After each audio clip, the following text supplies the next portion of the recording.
At the end of the day, the results are what matter, and the coaching meetings will have an impact. And if you're the sales leader of an organization, this is a great use of your time.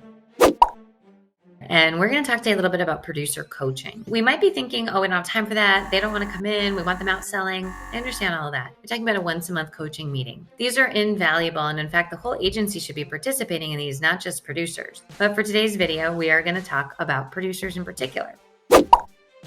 The best producers still need to have positivity injected in them, work on their weaknesses, and keep going. In so many agencies, there's a top producer, and albeit they're not perfect, they're the top, so they never think they have to work on themselves, which isn't true.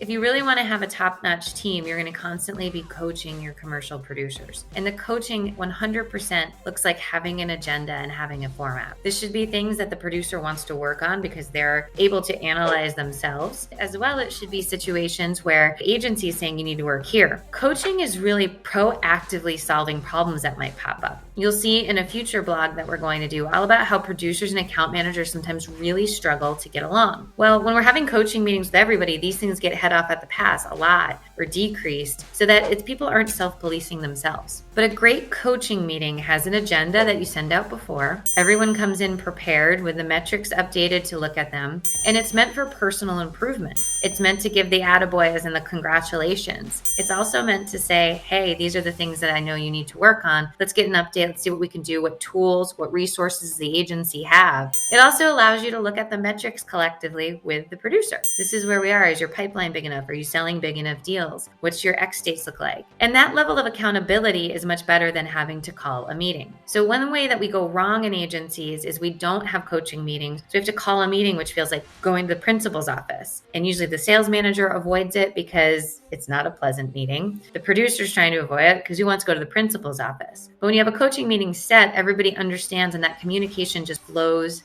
differently. It flows more productively. It's way more helpful. So I want to encourage everybody to be thinking more about the idea of coaching meetings. If you follow our process in the blog, you'll be exponentially happy over a few months. And don't be freaked out. The first few months might be weird, right? You're just kind of getting into it. At the end of the day, the results are what matter, and the coaching meetings will have an impact. And if you're the sales leader of an organization, this is a great use of your time.